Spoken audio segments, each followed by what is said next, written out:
Welcome to the UK Fantasy Football Show, Goal's weekly podcast that discusses many a football fan's favourite pastime. We'll be reacting to how our teams did in Game Week 8, having a look at Manchester City's season so far, and revealing our teams for Game Week 9. This week, Dave, Sam and I are joined by Goal's marketing manager, Paul Rayment. How are you, Paul? I'm good. How's your fantasy team doing this season? Not quite so good. Not quite so good. How many points are you on? 365. That is pretty poor. It's not terrible. I mean, It's he's the turned worst. up. It's the worst. It is the worst in our It league. depends how you're defining terrible. But yeah, 365. That's about 44 points per week. I don't think I've had many that have been terrible weeks. I've just had none which are particularly great, which doesn't help. Solidly Well, mediocre. I think what I worked out, because I did a bit of research, as you should, and I think my problem was I bought into the hype train on too many players. So, Which hype trains do you well, jump quite on? a lot of hype trains. It's basically like the hype station. All of them. And Just kept- late kept- to everyone. Just kept jumping on all these hype trains and going everywhere. So I was relying on, first of all, on Wan-Bissaka. That's not much of a Why are hype you train. relying on a fullback? Because my idea was that he's going to get forward, he's going to set stuff up. Hasn't happened. So I thought, right, let's have a look. How well did he do last season? 35 games, 3 assists. So I don't know where I got the idea on that he was some sort of like wing back setting up machine, because that isn't the case. And similar with Zinchenko as well, who we'll probably touch on later on anyway with the City talk. Neither of those are hype trains, though. Just didn't get on. Well, then there were keepers. So I've been through 3 goalkeepers. You hussy. Not allowed. To be honest, not allowed choice. So I start with Alisson, like any As. sensible person would. Right. He got injured, so I jumped across to Kasper Schmeichel. Then Leicester had a few difficult games, so I thought, right, I go for De Gea. When United had what looked like some easy ones, Newcastle, No such etc. thing as an easy match for Man United. Didn't Did you happen, see- did and you now see- De Gea's injured. Segue, did you see how good Kasper Schmeichel was midweek? I didn't know. Unbelievable saves. Better than his dad. So I might be going Pretty cool. back to Kasper Schmeichel. Yeah. So all of that kind of chopping and changing It means sounds a bit I've like got to there's kind of too make much, a some bit of subs. panicking going on. Well, I don't have much choice when in they get character. injured. When they get Are injured, I'm you- kind of stuck. Are you a panicker, Paul? I am with goalkeepers. Up front, I've been through strikers. I am with you trying- goalkeepers and strikers. Yeah, it's my midfield's been the only one that's been half decent. I had, I think I started with, I had Aguero. He's been there since He's the a beginning. striker, yeah. Yeah, so he's been fine. I had Hernandez, who obviously got sold, so that didn't help. Why did you have Hernandez? Is that just because... It was quite cheap, and I thought, I thought West Ham might do all right this season, which they are. Just he isn't part of the team that's doing that. I thought it might be because you were trying to get an interview with him at the start of the season. That was your way of luring Suck him. up Look, to him a little bit. Javier, you're in my team. No, and he scored like the second game or quite early for West Ham. So I thought, there we go, this might be quite good for him. Then he got shipped out. So then I went and put in Keane, who I thought would do well with Everton, but Everton thought otherwise. Didn't give him any games. Jumped on the Pookie train. Were you late to that train? Yep. Then everyone worked out how to stop him. Everyone worked out how to stop him. So I was like, right. Excellent. So that's a pointless one. And he's still on my team. So I would sub him out this week. But I need to sub out all the other guys as well. So I think I'm playing some of these little. Have you played your chips. wild card yet? No, I'm gonna just As the, start again. As Delete. the wild card oracle of this room, I would say, drop that hammer. You were the first to use it, weren't you? Yeah. All the way back in what, game week 3, 4? Yeah, between 2 and 3, I dropped it. Wow. Fear, self-preservation. Turned your season around, though. It's the jungle cat in me coming out, I think. Fight or flight. It did turn your season around. You're still top on 440 points. You got 52 points in the last game week, which isn't so bad. Yeah, I was really pleased with that. I wasn't expecting great things, and I thought I was just happy with 52 as like a par score. But then what really changed my mind was how poorly everyone else did in the game. Like the average was 36. Yeah. The high points was 50. Like a normal week average is what, like 48, 55. So 36 is bad. So yeah, that shot me up to 730,000th in the world now. It must have been a lot of people captaining Man City players. Okay. Is what did that, or just having Man City players, because not a lot of those players got a lot of points. And you look at, I mean, there were plenty of players who, people have, they got points. Mane got a load of points. Abraham got a load of points. I guess It was my subs that saved the day. I had again. Yep. I had 3. Well, you seem like it's a bad thing that I've picked a good squad. I had 3 Man City players, and one of them was captain. So you can class that as 4 Man City players, and they got me a total of 4 points. Zinchenko didn't play. De Bruyne. No, Zinchenko came on and did then he? proceeded to get 0 points anyway because they conceded 2 goals in the second half. Yeah. Sterling 2 captain, 4 De Bruyne didn't play. So sad at times. But Lundstrom came on 5, Kelly came on 7, and Ayew didn't make it on and got 9. Oh, God. Was he a top scorer then? Yeah. Oh, just beneath Mane. Yeah. Yeah. Still some good bench points right there.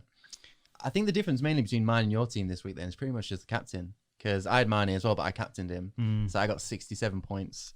So I was very pleased with That's a myself. masterstroke. That is a haul. It's all about the captain there. I got some other players who got some decent points. I have Tammy Abraham as well. Got me 8. Nick Pope is my hero in goal. Got me a few points. But Dunk the Hunk was the one who really saved the day for me. He came off my bench.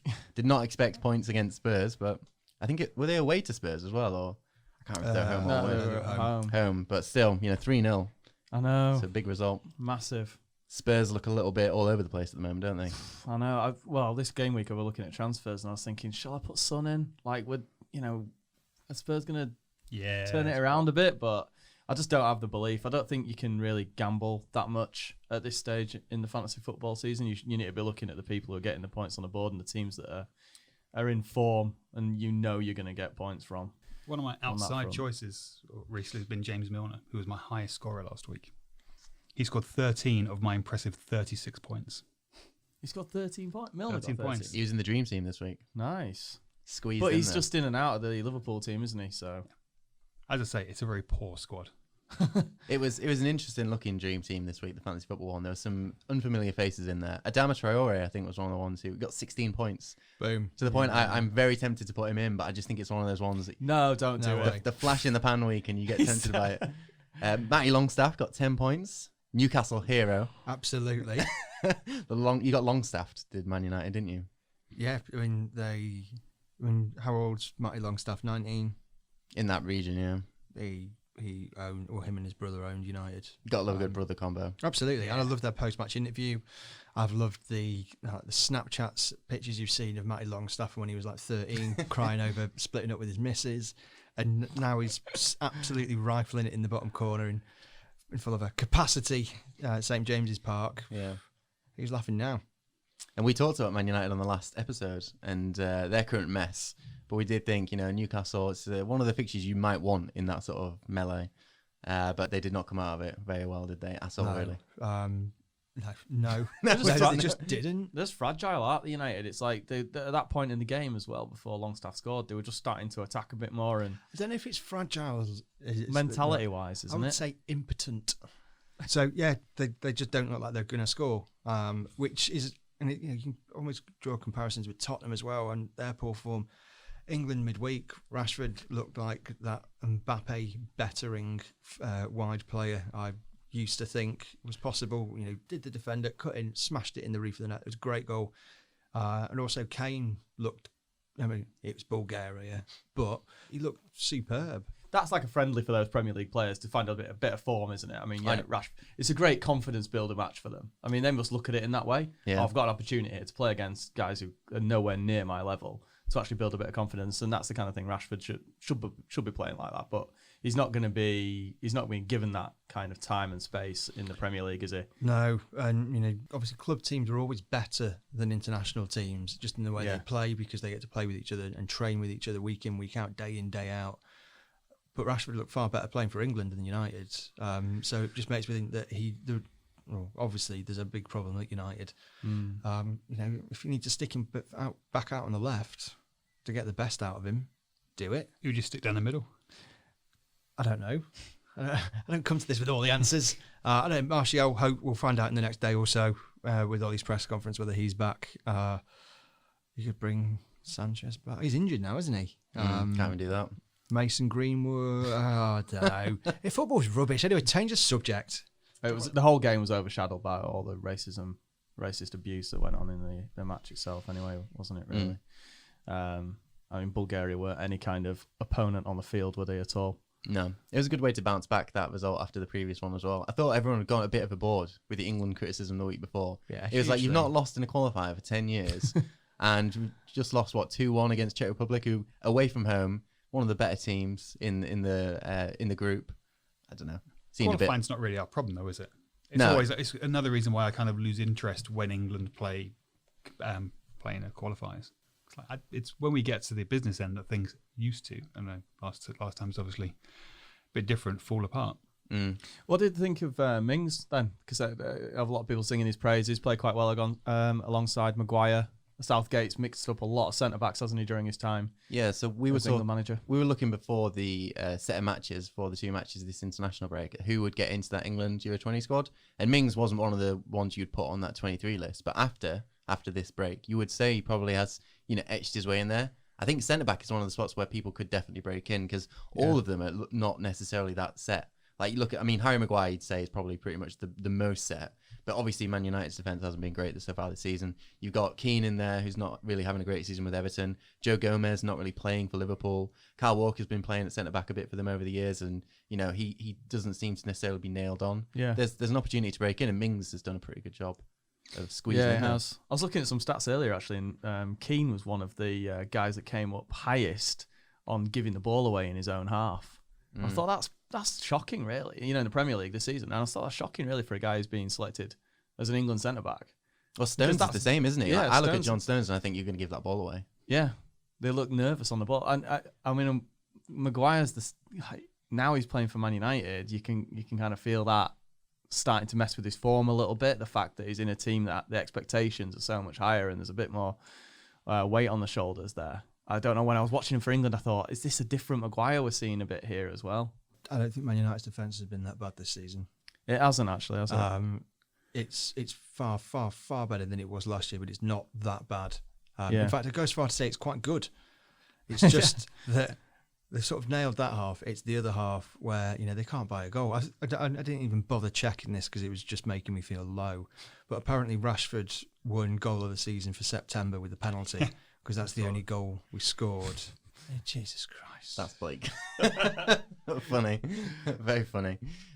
Back to fantasy football then. We deviated a little there. In the public UK Fantasy Football League, the gap is continuing to close on league leader, long-time league leader as well, Alex Hammond, who's 39 points this week. I think it's quite representative of a lot of fantasy football managers who were dependent on Pookie in the first bit of the season, lived the dream for a little while, captaining him, smashing the points. And Norwich, due largely to injuries, have kind of fallen off the pace, and Pookie's been part of that nosedive. Yeah. So he only got 39 points this week. So there are now 12 players within 30 points of him. So the chase is on. I reckon this week could be the one where someone finally overtakes him. Yeah, finally. Alex has been living the dream up there, but it's a shame it's not one of us, isn't it, that's competing with him at the top of the crushing. Yeah, I'm being critical of his picks here. He's still 100 points clear of any of us. Yeah, so he's still doing all right. Still doing all right. Listeners, you can join our league and test yourself against us all season long. The code to type in on the FPL website is NHC4WZ.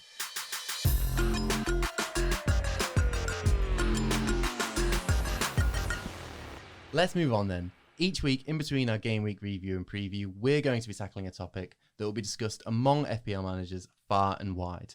This week, our hot topic is Manchester City's melee. I was thinking about changing it, actually, to Colin Rooney against Rebecca Vardy and doing like a little Wagatha Christie section, but I just figured I'm not sure how to tie that to fantasy football. It would have been a tough 15 to 20 minutes. Fun. Yeah, it's a long while, why? I'm still not bored of it. It's impossible to be bored of it, in my opinion. You kind of assign points to it in some way or another. It was the best day of Twitter this year. I like how it unified felt everything. quite well on an international break, didn't it? I mean, she timed it well. Two players' wives who've got nothing else just to do with football or weren't famous before they met those players. You don't seem that enamoured with the story as much. No, don't really care, to be honest. You don't really care. You must be one of the few that didn't care. I know, yeah, which is amazing, but like I say, it's like, why should I be bothered? Well, in that spirit, then we'll talk about Man City. Let's keep it to football. Their problems. What do we think is going wrong for them so far this season? So they're 8 games in and 8 points adrift to Liverpool. I think there's multiple little. They're not all big issues. They're all just lots of little ones. It's like the Dave Brailsford incremental gains. It's incremental messes or something like that. You can cut that bit out, mate. Leave it in. I think Fernandinho and the whole Rodri element is a problem because Rodri is not at Fernandinho's level, but has played obviously the vast majority of the games there. So he's still getting used to that role, and he's not as quick as shifting the play. And therefore, the fact that the defence is in tatters at the moment, and Fernandinho is going to be playing back there even more. And that was already, I think that was already the plan this season anyway. Means Fernandinho is not going to play that role. He doesn't seem to like to play Gundogan there. So I think that in terms of getting the motor in and getting the ball out of defence, they've got a bit of an issue there. The fact that the people playing the ball out of defence are Nicolas Otamendi and another is again another bit of an issue. So that sort of link that starts that whole movement of City has completely changed. Do you think I might be alone in this, to be honest, but do you guys think there's a bit of a problem with Pep Guardiola's sort of attitude towards defence and the priorities of his defence? Like, you think about Pep Guardiola teams since he's joined the Premier League, let's say, right? They've never really had a defence that you can look at and say that defence is good or that defender is really good long term. Like, any defender, even centre-backs, full-backs, whatever, in that team has never really shone, like, consistently. What, Company? Well, no, because he was injured. Most of the duration. He was injured, wasn't he, a lot of the time. His best moments were really beforehand. But it says a lot that he's still that iconic Man City defender from this era. And he was fourth best most of the time. But I think with Company, he was one of those very few defenders that are around in the last few years that are the winners, that brought a lot more than just what they actually did from a skill set point of view. Like Ramos is he's like one of my favourite players in the world. I love him because he's just a winner, shithouse, but an absolute winner. Yeah, and I think Company had elements of that, and that's what always all great centre back partnerships of days gone used to have one of those guys. They do not have that now. It's not John Stones. It certainly is not Otamendi. Laporte, not yet. But even Laporte, I mean, there was that time when they would always win matches with him starting in the team. But I felt like that was a little bit of an anomaly in the same way as you could say that about Zinchenko over the 2019. They kept winning matches with him in the team, but was it because of him? No, they just kept winning matches. No. That was just an innocent byproduct that they'd picked this one or two players. I think I've mentioned it over the last couple of weeks. De Bruyne, any game he misses, City have either really struggled to win or have lost. And I know they obviously had a 98-point season last year without KDB for the vast majority of it. But this year, whether that's because he's come back in and he's making up for that Fernandinho, Rodri defence problem, he's beyond vital for them. He's absolutely. You can go from winning 8-1 to losing 2-0 against Wolves at home. KDB's the difference because he was phenomenal against Watford. He was unplayable when he started so far for Man City this season. He's just totally been the difference, hasn't he? Yeah, and that nonchalance of the goal, I think it was the 8th that he scored against Watford. He'd put the ball on a plate for everyone else, and then he just thought, you know what, I fancy getting another 4 or 5 points for Sammy. Cuts inside, and it was just so lethargically smashing it into the roof of the net. Like the ball was still rising. It was like terrific. I could do this at any time in the match if I wanted. The way he hit it was just like, I could do this in my sleep. Yeah, held his hands up, shrug of the shoulders, big fat wow, on we go. It was wonderful. So I think he's that important. So essentially we're saying like if it's when Man City when they're not attacking you and Kevin De Bruyne's not playing, they're kind of allowing the opposition to put a bit of pressure on their weak defence, and that's when they're getting exposed. So when they haven't got someone like De Bruyne in there who's just essentially they're just going at you the whole game almost.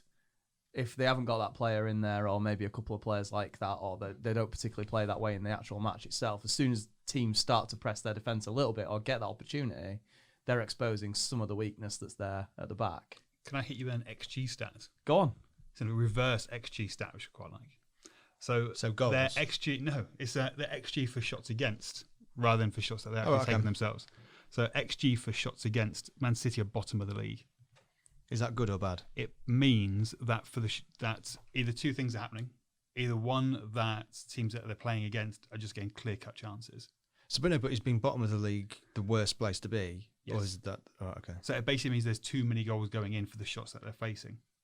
Well, 4 of the 9 goals they've conceded City so far this season have been from outside the area. So I mean that tells you that they're defending the area well enough, but there's obviously someone who's either not picking up outside the area or they're not expecting teams to be able to score from outside the area.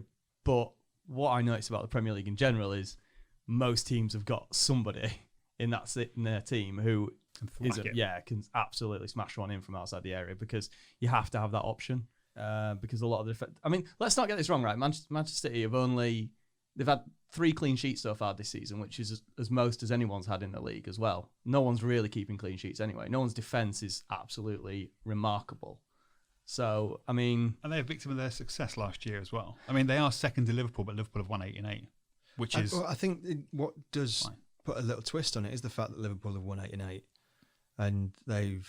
I knew Liverpool would do well this year, but I thought it'd be flipped by this point. I thought City would just be a procession and Liverpool would just start to fade a little bit. So, maybe the fact that City have lost 2 is just a bit more normal. What I found interesting about Liverpool is that, unlike Man City, who've had like proper 10 out of 10 performances, Liverpool haven't really had that in the league. They've been like consistently 8 out of 10, like solid. They sort of scraped past Sheffield United the other week. They've relied on some real late goals to win. Yeah, scrucked it against Leicester, didn't they? Yeah. And that's probably better, I think. Just from a mentality perspective. I think so. You can just win. Yeah. Doesn't matter how you do it. It's almost like the Fergie, the prime Fergie years. You always thought United were going to win, even if they were 1-2-0 down with 10-15 to go. You think, we're always going to win here. Yeah. I get the same feeling with Liverpool. They'll just find a goal from somewhere. I seem to remember Man City doing that last season as well. Mm-hmm. I can't remember the exact games, but I seem to remember a few games they just scraped through. They got a late goal. Teams were managing to hold them off for the majority of the match, and then they just came up with something in the final. It was that company goal, I remember. The one towards the end, that was that's one the of classic, the iconic isn't ones. it? Yeah. That's the classic, definitely. Yeah, like Mane winning the penalty against Leicester. In my humble opinion, it was a terrible dive. But they got the penalty, they scored it, they get the points. So yeah, they're winning any which way they can. Yeah. Can you guys see Liverpool beating Man City in November and keeping that gap and then extending that gap to, I don't know, could be at least 11 points at that point? I think by that point, the gap, I think Liverpool will drop in between. I think they will. And yeah, red tinted specs. The Liverpool United match this weekend is exactly the kind of match where United put their backs up against the wall and somehow will squawk a 2-1 victory. Same as like Leicester. I think it'll be about 4 or 5-0 this weekend. No, they won't. United won't win that much. Yes, it's going to go one or the other way. I'm so convinced, though. I think that you'll get smashed. You do say that, right? Like, form goes out the window when it's a derby, though, doesn't it? In a match like that, but you would expect. De Gea's out, right? We don't know yet. So say you're down to your substitute goalkeeper, Romero. So Yeah. National team goalkeeper against Liverpool.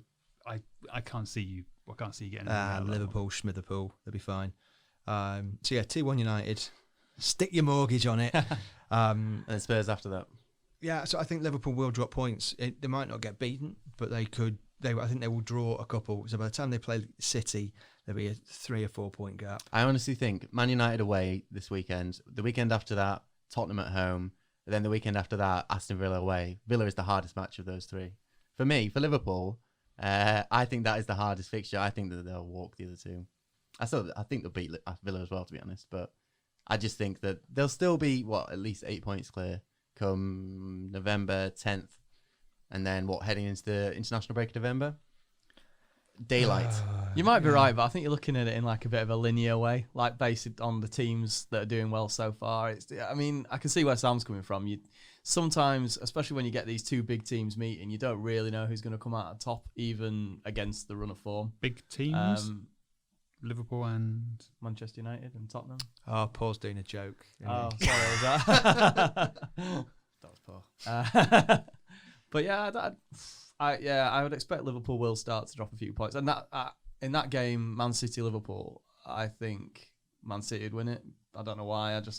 I kind of feel like it takes a bit of pressure off them. One of the things I said was remarkable about United, for instance, winning back-to-back titles, is that it's not always easy to then motivate a team to go again and win the title again. It's such a long slog over a long season to actually do that year in, year out. Has there been a bit of a? Do you feel like there's a bit of a lack of desire on the City front here? Well, do you know what? That's Michael Jordan said that the easiest title to win is your first one, because that's when you're so motivated, and it gets progressively harder season after season after season. I don't know, I've done it twice now. I don't think it's necessarily. I mean, there's an element here of maybe demotivation, but I don't think it's that per se. I think it's the other way around. I think it's just that Liverpool is so motivated. Like they're coming off the back of a Champions League season where they missed out on the Premier League title by a whisker on the last day of the season. And they didn't even do that badly. It was just Man City just refuse to drop points at the end of the season. They did 97 points. Absurd, it's ridiculous. Yeah. So they've got a real chip on their shoulder that they've got to prove themselves, and they've not won that league title yet. And that's kind of ridiculous when you think of some of the players they've had over the Premier League era. I think they just are very, very motivated. And at this point, I mean, who knows what's going to happen this time last year or around Boxing Day. It looked like Liverpool had wrapped it up, and then they fell apart. But I think at this point, it looks like it's theirs. For City, though, wouldn't they be more focused on the Champions League as well? If People say that, if this season ended and Liverpool won the league, City won the Champions League, would both fans kind of walk out and go, I think they'd both be happy, but I think whenever people say, we'll focus on the Champions League, that's... I don't think you can. I don't think you can focus on the Champions League. League. Possible, yeah.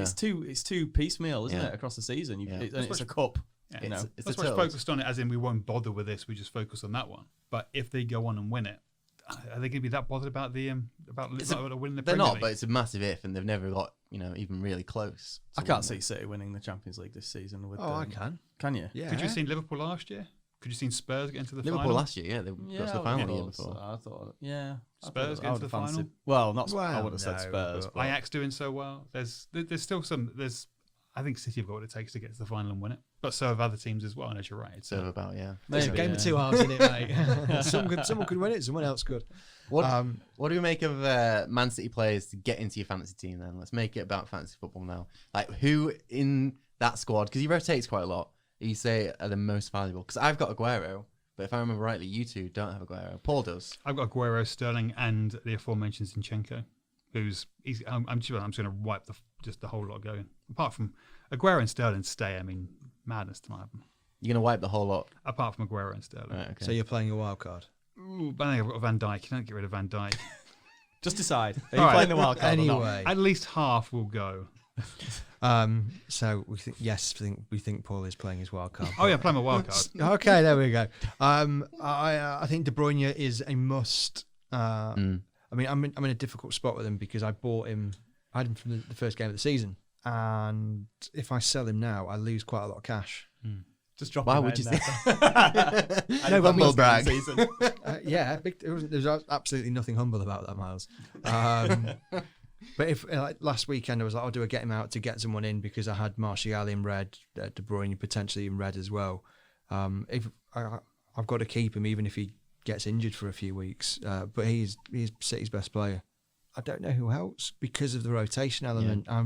I know Sterling was the hot property the first few weeks, but people are selling him now. He's dropped in price. He's not scored for God knows how long.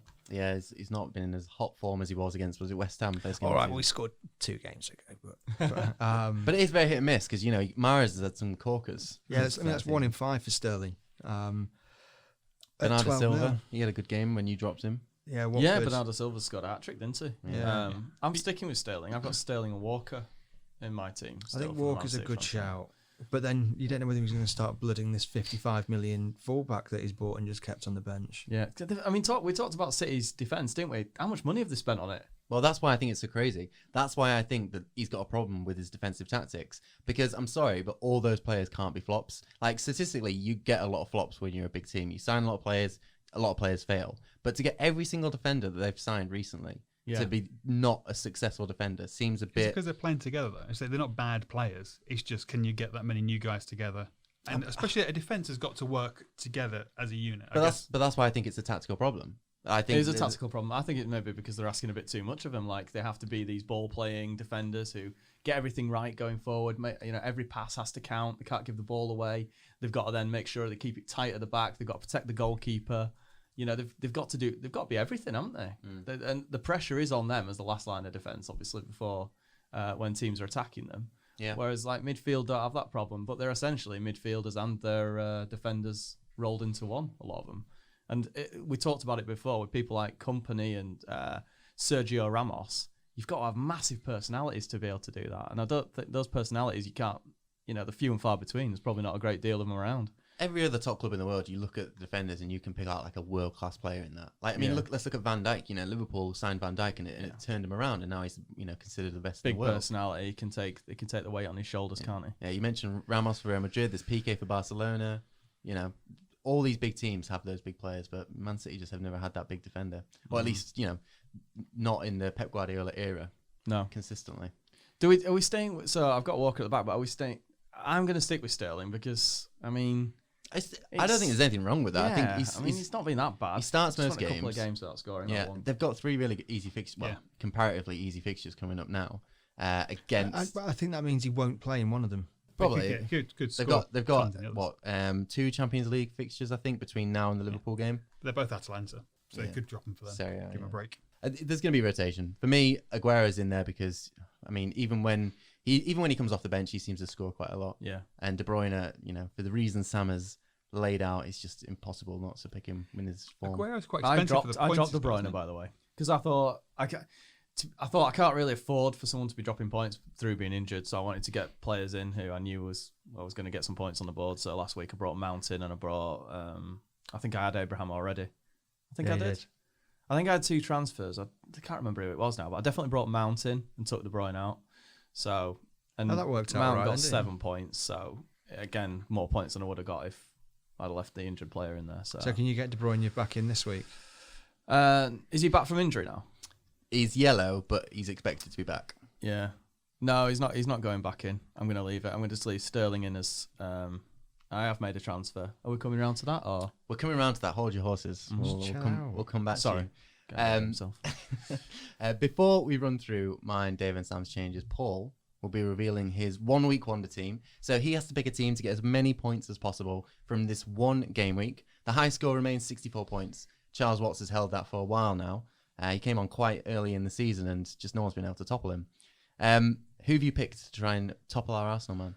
Okay, you want the bench as well? I want everyone, yeah. Right, okay. So just start with your team and then do the subs at the end. Sure. Okay, well, up front, Tammy Abraham. No, start from the subs. Fucking goalkeeper. Sorry, goalkeeper. Starts an attack. Sorry. Because they're my best players. Right. In goal, left field, Vorm. Okay. So he's cheap as anything because he's Vorm, but presuming he starts, they should do all right. The next game, it's Watford, isn't it? So that should be an easy one for about, I think it's like 4.5 million years. So that saved me a few quid. At the back, I've got Nathan Ake. Okay, strong. So home to Norwich. They have 10 goals, but 9 of them, for I've got down here, were against Newcastle, Chelsea, and City. And after that, they've kind of, obviously, after everyone worked out how to stop the Pookie train. David Luiz. He got 15 points last week. Did he? Yeah. Bang him. Very well. Wow. Yeah, there's a bit of a Chelsea theme going through this, which I only realised when I finished. Chelsea bias. David Luiz. Virgil van Dijk, because United aren't going to score. And good pick. Big Verge. Alderweireld, pretty much the same reason as I've got Vorm in there, because I think Spurs, I know it all went a bit better. You going 4 at the back? 4 at the back. Bold. I've got, so in midfield, I've gone for Son, just because I think he's, for a midfielder as well, the way they rank these players in position always seems a little bit confusing to me. Jack Grealish. Who Villa got this week? They've got Brighton. Yes. Yeah, I think Grealish could help out with a bit of that. Some points here, I think. According to Google, 4th most asked question about Jack Grealish is what product does he put in his hair? Did you find? Type in Jack Grealish, made a little bit of Jack Grealish research. Other questions asked about Jack Grealish. What product does he put in his hair? What product does he put in his hair? He looks like a Brill Cream lad to me. No idea. Well, it does look like Brill We're Cream, with him at the FIFA 20 launch, and before that, he'd just hang done. on, you've just dropped a name down there, mate. Do you want to pick it up? Yeah. Before we met him, he'd just done like a hot wings challenge and was sweating buckets. So are you saying it's sweat? Whatever it is that puts in his hair, it doesn't run. So it's some good stuff. He puts in his hair I didn't actually click to find the It's answer. a cliffhanger. Oh no, the answer Google gives you isn't actually the right result. It just says that fans of Boardwalk Empire might associate this look with Jimmy Darmody, who rocks it in the show. That's not giving me an answer at all. Google's failing me here. Maybe it's not being revealed. Maybe that's... As a bit of a hair expert, I will say that it's either a Brill cream or a pomade. Pomades were very popular in the 1920s, and it is that kind of look. Thank you, Dave. Okay. He's answered that mystery. No problem. Who else This you going to be got? a regular section. Who else you got, Paul? I've also got Mane, who once again is listed down as midfielder, which I always just think seems like good value to me. Yes. But he's banging one in against United. So that leaves 4-3-3. So up front, Jamie Vardy. He's going to have a party. He's going to have a party, despite the stick that the Burnley fans are going to give him. Yeah, I'm looking forward to those chances. Misses. So that's going to be worth. I mean, that's going to be worth tuning in for, isn't it? Wesley, once again, another Villa player. 4 goals this season, 2 in his last match. Brighton. 14 points last week he got, which pained me as someone who drops him. But there you go. Your last player in your team, Tammy Abraham. Tammy. Just because he's scoring goals. So A good reason to pick him. Yeah. He has a whole 54 points so far this season, which is decent considering he got 2 points in his first 2 games. He's really come into his own after that Super Cup heartache. it's something to enjoy Yeah. as a Chelsea fan as well. I mean, this year's a complete anomaly. So it's nice to see players like him doing well. So yeah, so he's up front with Wesley. And Who's Vardy. on your bench? Who's my bench? Stecklenburg. He can just warm it for a little bit, just because you always have to put a shit goalkeeper down there or a low cost one. Gary Cahill. He's not going to do anything once again, but I want to get another ex-Chelsea boy on there, and he's been doing all right. So I'm happy for Gary. Happy for Gary. And McTominay, just to piss off Sam. Thank you, Paul. I hope that team does well for you. It's inspired me to completely overhaul the rest of my squad based on that. Well, that's good. It's had a positive effect.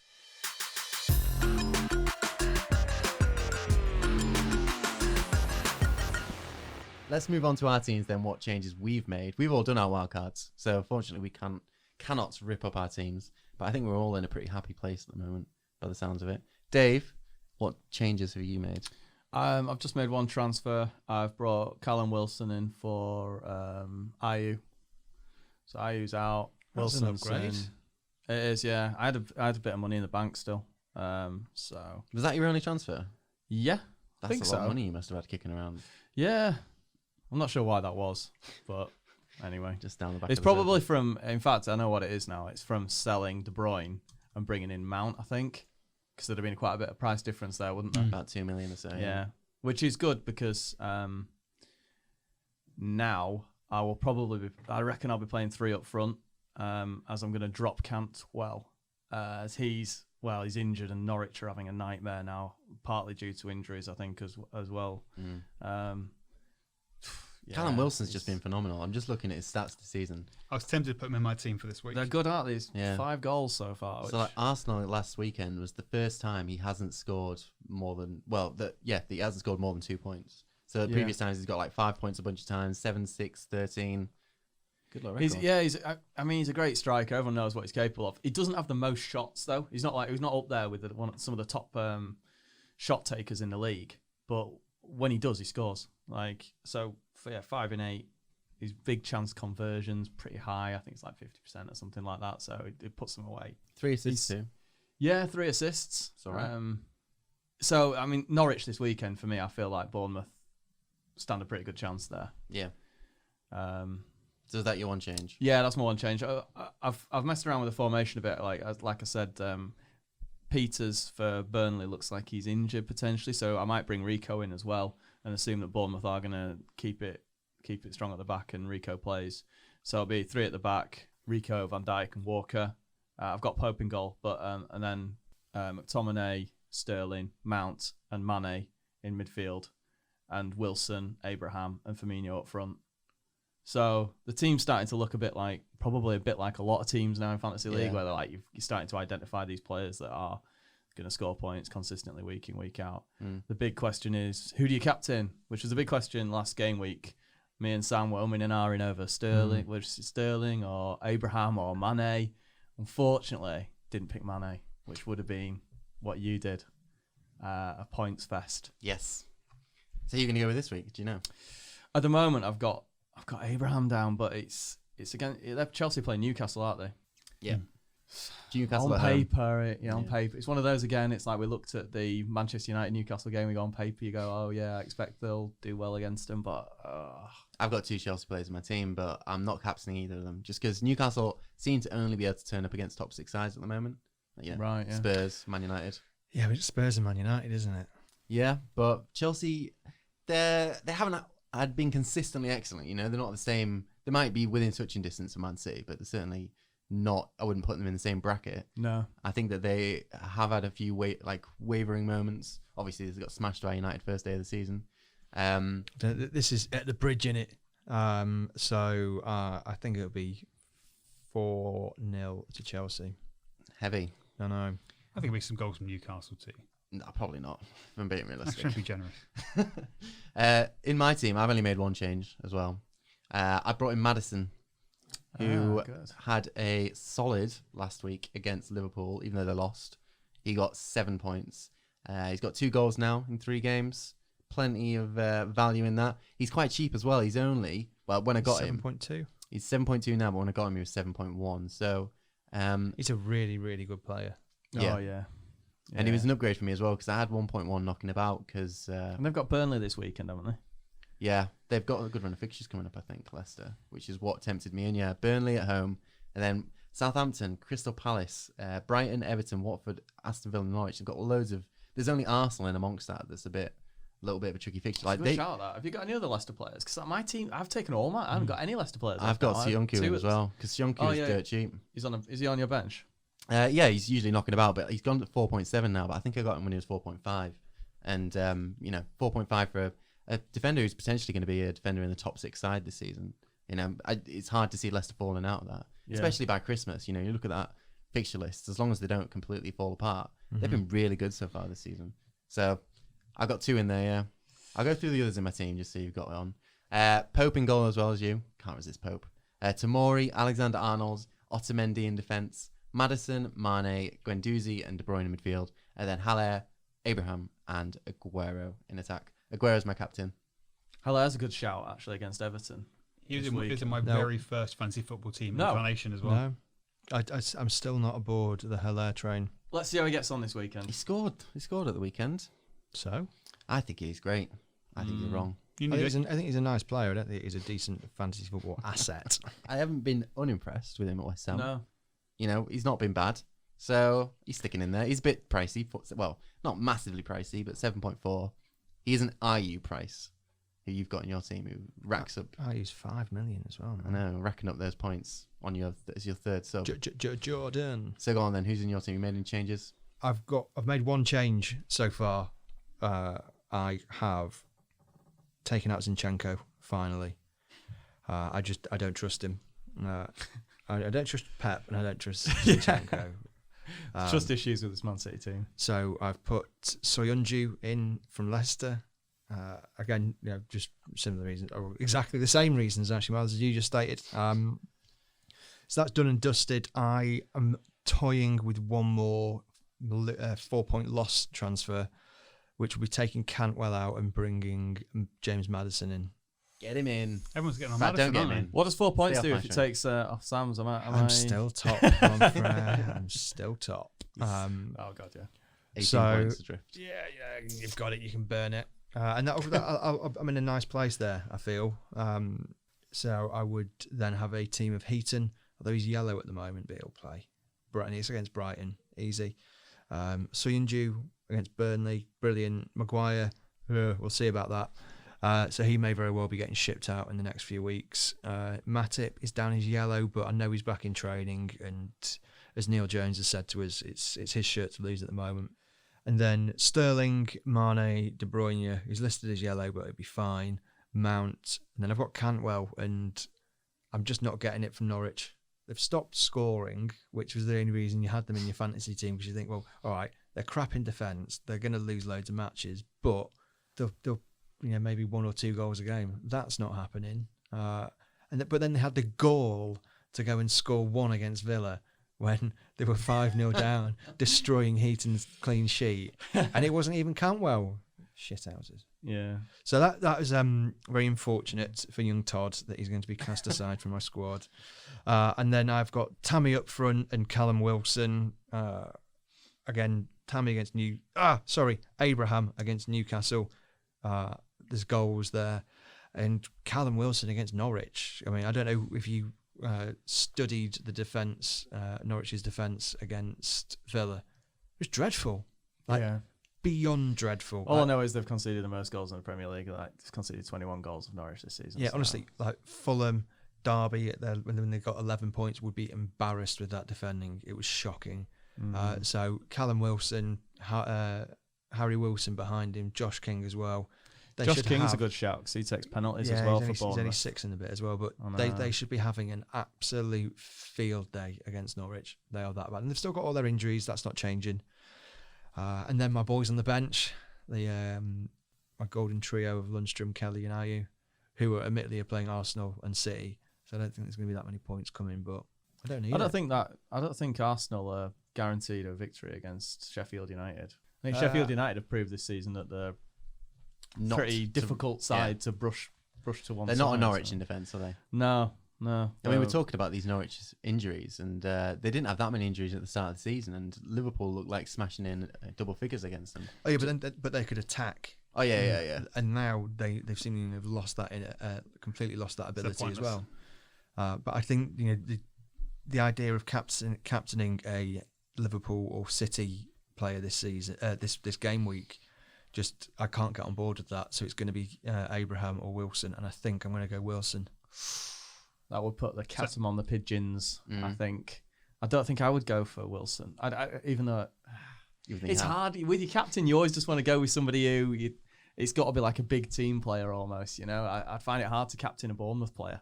I seem to remember in the second game week, I remember seeing someone captain Pookie, and I remember thinking, that's mad. And then obviously smashed it. If you play it well, it can play. Absolutely dream. But there's a thin line between bravery and stupidity. Let's wrap this up then. Dave, Sam, Paul, thank you very much for joining us today. Pleasure. Listeners, you can get in touch by tweeting your fantasy football thoughts with the hashtag UKFFS. Don't forget to subscribe on Apple, follow on Spotify, or however you listen to podcasts on your favourite platform. Leave a review if you liked it, and if you didn't, what are you still doing here? Check out Goal for your daily dose of football news from the Premier League and around the world. Thanks for listening.